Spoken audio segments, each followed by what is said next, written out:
Welcome back to the Prep Lab. This is Math Lesson 104, Fractions. Fractions are something that come up on every standardized test, and particularly on the new SAT on the non-calculator section. I don't know why the SAT wants a non-calculator section because everybody has a smartphone, so you'll be able to do fractions on your phone for the rest of your life. But nonetheless, this is what you're stuck with to apply to college. What's a fraction? A fraction is a part divided by a whole. A part divided by a whole. The little line between the fractions is called a vinculum.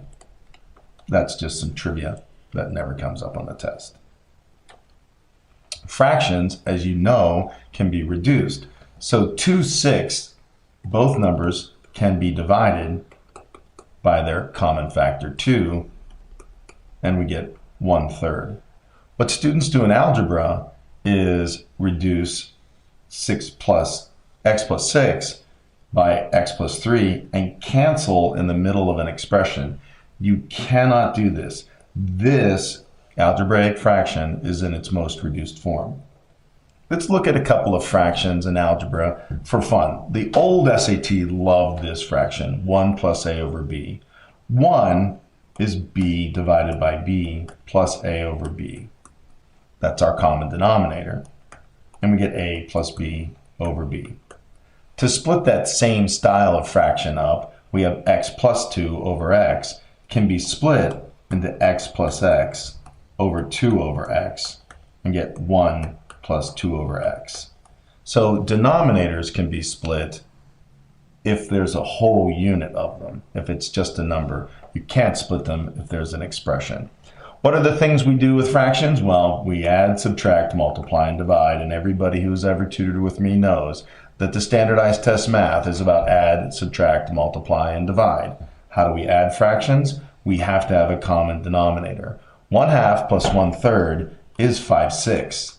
I wish you could do fractions that quickly because there's a lot of simple fractions on there. The common denominator of 2 and 3 is 6. So 1/2 we multiply by 3 over 3. 1/3 we multiply by 2 over 2. You can add a fraction very quickly. If it's 1 over a plus 1 over b, the answer is a plus b over a times b. You cross multiply the numerators with the denominators, and you multiply the denominators. Cross multiply the denominator to the numerator and multiply the numerator to the denominator. Let's do that with 1/3 plus 1/4. Cross multiply 4 times 1, 3 times 1, we get 3 plus 4 over 3 times 4, which is 7 over 12. You should be able to do a fraction that quickly. Subtracting is the exact same thing, except for be careful the order you do it in. Put this denominator here and that denominator there, and I get 3 minus 2 over 6, or 1/6.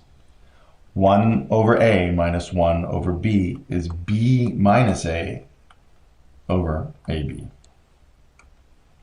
Multiplying fractions, this is where students screw up all the time.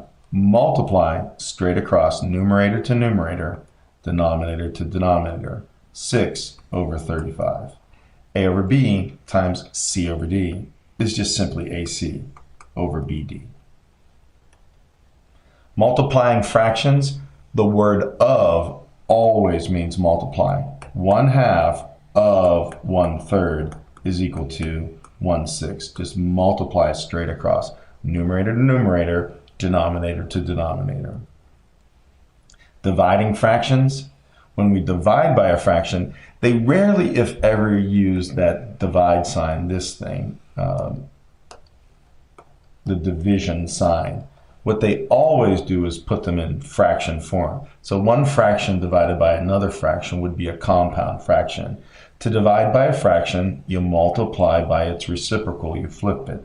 So 1/2 divided by 1/3 is 1/2 times 3 over 1, or 3 over 2. When we're using fractions, they love to put fractions into functions. So if g of x is equal to 1 over x, then what is g of 1/2? you put the 1/2 in the place of x right here. So I get 1 over 1/2. Dividing by 1/2 means multiply by the reciprocal. This is equal to 1 times 2 over 1, which equals 2.